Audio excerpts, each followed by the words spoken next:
একজন ভক্ত ছিল যার নাম ছিল মুচিরাম। ওই মুচিরাম প্রতিদিন জুতো সেলাই করত, আর জুতো সেলাই করে যা উপার্জন করত সেটা দিয়ে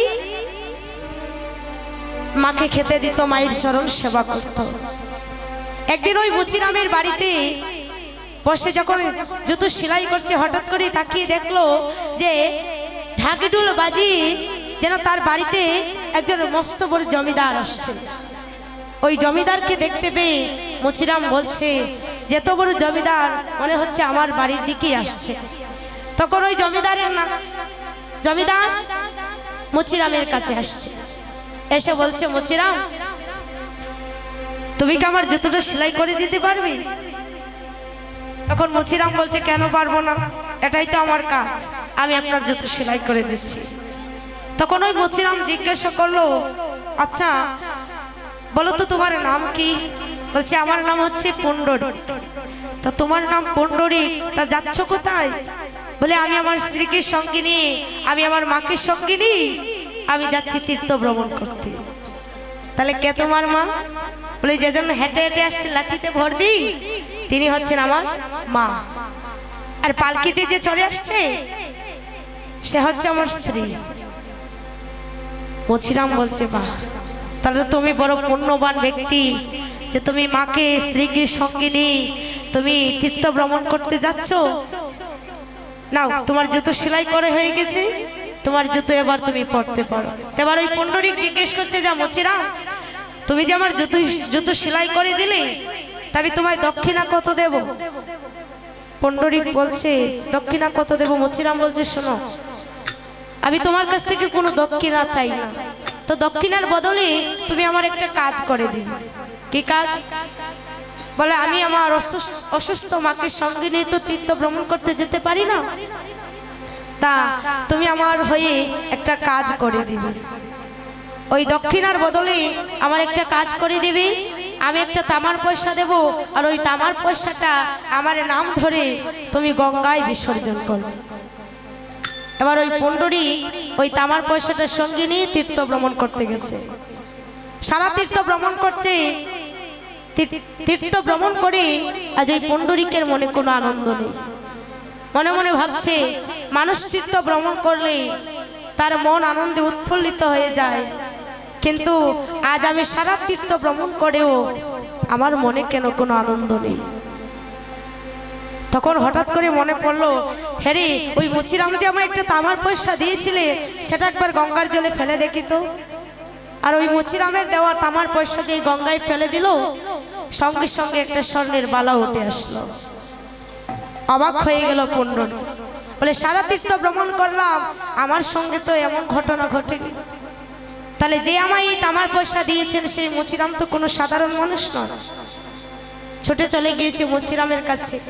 যেতে যেতে সন্ধ্যা গড়ি রাত হয়ে যাচ্ছে, গিয়ে দেখছে ওই পুণ্ডরী সন্ধ্যাবেলায় মায়ের চরণ ধৌত করে থপি দিয়ে আজ মাকে দেখাচ্ছে। আর মায়ের চরণ যখন সেবা করছে, পুণ্ডরী আবার ডাকছে যে, মুচিরাম আপনি কি বাড়িতে আছেন? তখন মুচিরামের স্ত্রী এসে ডেকে বলছে, শোনো, আমার স্বামী এখন ওনার মায়ের চরণ সেবা করছে, তা আপনি একটু অপেক্ষা করেন, পরে তিনি আসছেন।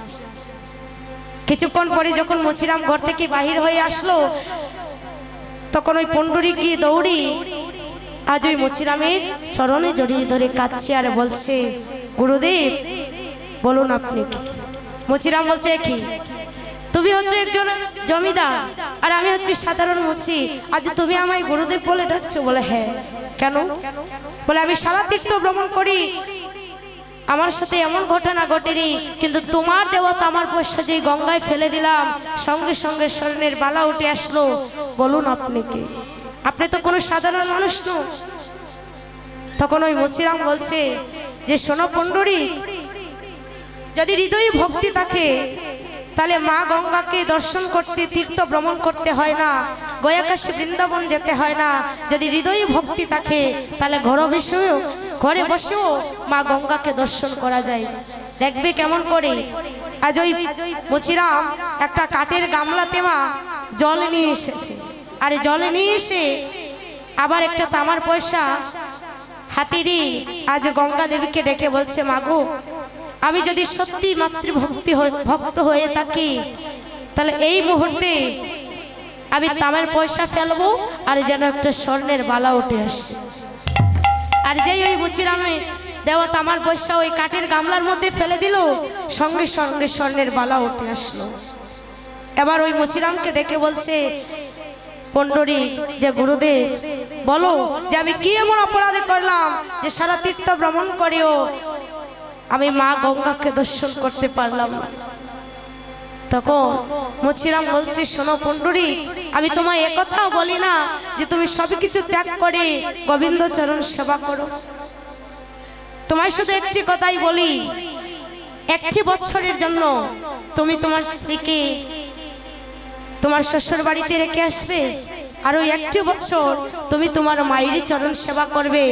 দেখবে ওই তীর্থ ভ্রমণ করে যে ভগবানকে পাওনি, তোমার মায়ের চরণ সেবা করে সেই ভগবানকে তুমি লাভ করবে।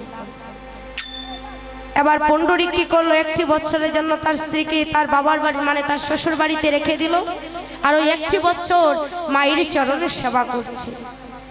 যখন একটি বছর কেটে গেল, হঠাৎ করে একদিন সন্ধ্যাবেলা মায়ের চরণ সেবা করছে, হঠাৎ করে শুনতে পেল কে যেন তাকে ডাকছে, পণ্ডরী ও পণ্ডরী একবার বাহিরে আয় না বাবা। আর যেই পণ্ডরীর ডাক শুনতে পেয়েছে, বাইরে এসে দেখছে যে গোয়াল ঘর থেকে কে যেন তাকে ডাকছে। গিয়ে দেখছে মা যাকে কোটি জন্মের তপস্যায় পাওয়া যায় না, আজ সেই ছোট্ট মদন মোহন আজ পণ্ডরী পণ্ডরী বলে ডাকছে। আজ পণ্ডরীকে আজ ওই ছোট্ট মদন মোহন বলছে যে বলো পণ্ডরী তুমি আমার কাছে কি চাও।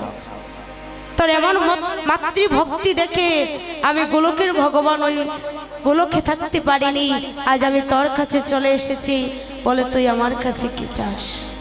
পণ্ডরী বলছে, প্রভু আমি তো তোমার কাছে কিছু চাইনি, তবে শোনো তুমি যখন এসেছো আমি তোমার কাছে একটা জিনিস চাই। সেটা কি জানো, যতদিন আমার মা এই পৃথিবীতে বেঁচে আছে তুমি আমায় আশীর্বাদ করো যেন সারাটা জন্ম ধরে আমি আমার মায়েরই চরণ সেবা করতে পারি।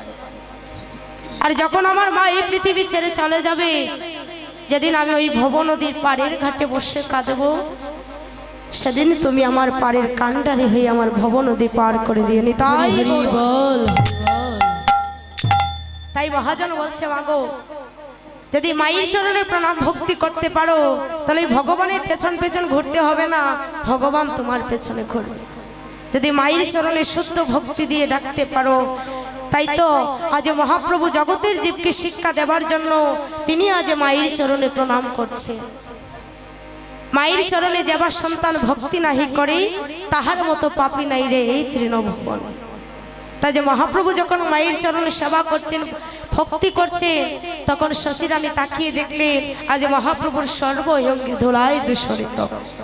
তাই পদকর্তা বলছেন, ধুলায় দূষরঙ্গ ও হাই রে গদ গদ ও হাই রে ধুলায় দূষরঙ্গ রে ওই অঙ্গ গদ গদ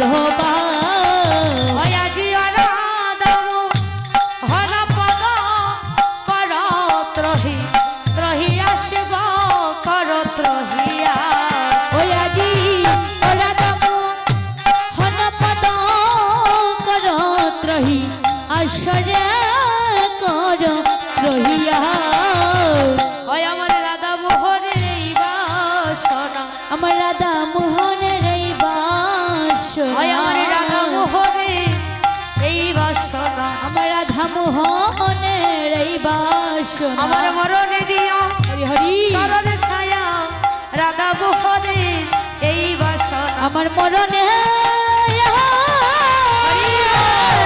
প্রভু চরণে ছায়া রাধা মোহন এই বাসনা, মরণে দিও চরণে ছায়া রাধা হরি হরি হরি বল এই বাসনা, মরণে দিও চরণে ছায়া রাধা মোহনের এই বাসনা, রাধা মোহনের এই বাসনা, আমার রাধা মোহনের এই বাসনা। এতক্ষণ আমরা নবদ্বীপ লীলা আস্বাদন